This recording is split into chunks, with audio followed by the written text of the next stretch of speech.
Kepolisian Resort Kota Besar Mapolrestabes Palembang menggelar deklarasi pemilu damai Kota Palembang 2024 di Ballroom Golden Sriwijaya, Jalan Gubernur Habastari, Kecamatan Seberang Ulu 1 Palembang pada Selasa pagi.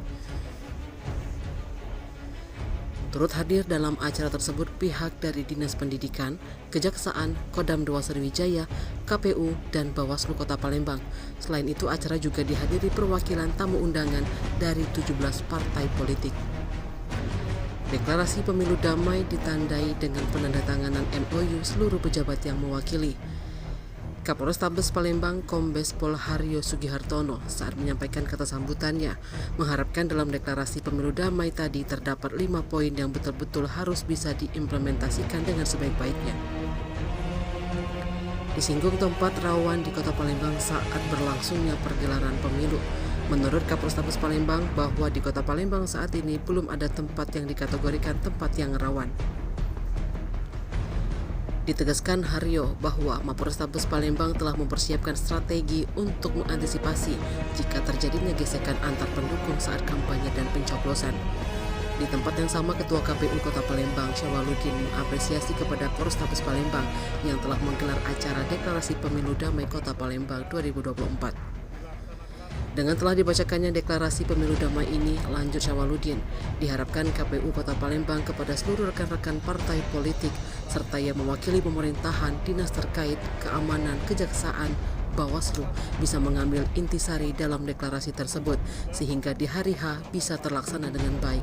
Baik rekan-rekan sekalian, pagi hari ini kita telah melaksanakan deklarasi pemilu damai yang tentunya dilaksanakan oleh terutama penyelenggara pemilu tahun 2024, baik itu KPU dan mitranya Bawaslu.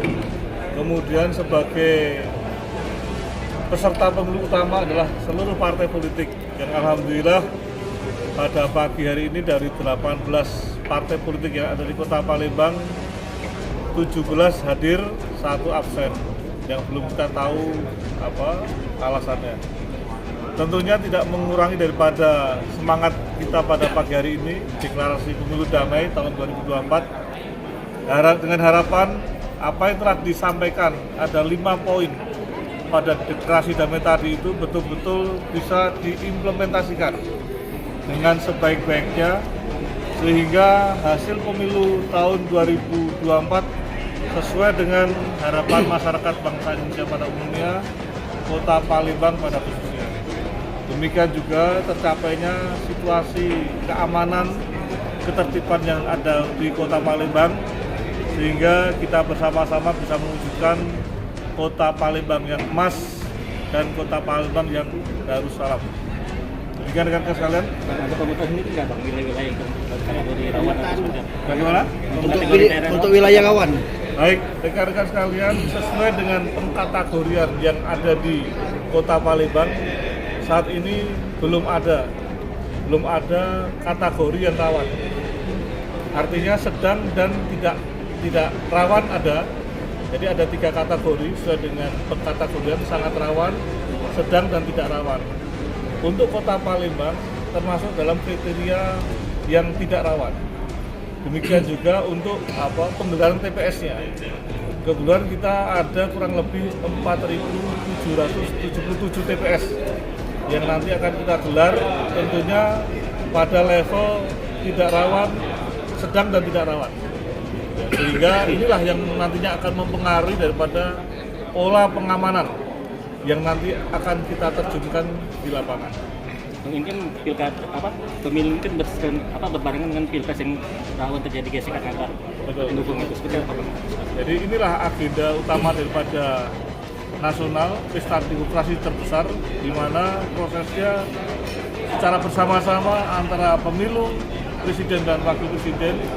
Demikian juga seiring dengan itu pemilu untuk memilih wakil-wakil yang ada di DPR RI, DPD, DPRD provinsi, kabupaten dan kota. Yang tentunya pasti sudah kita atur strateginya, baik pada saat proses kampanyenya maupun pada saat pencoblosannya. Inilah yang menjadikan salah satu dinamika kita, tantangan kita, sehingga dengan adanya berbarengannya pencoblosan yang ada tidak mengurangi daripada upaya kita nanti khususnya KPU untuk mensosialisasikan teknik-tekniknya pencoblosan sehingga pencoblosan tersebut dapat secara maksimal hak pilihnya digunakan oleh masyarakat. Untuk KPU sendiri, Tim Liputan Sumsel Update TV melaporkan.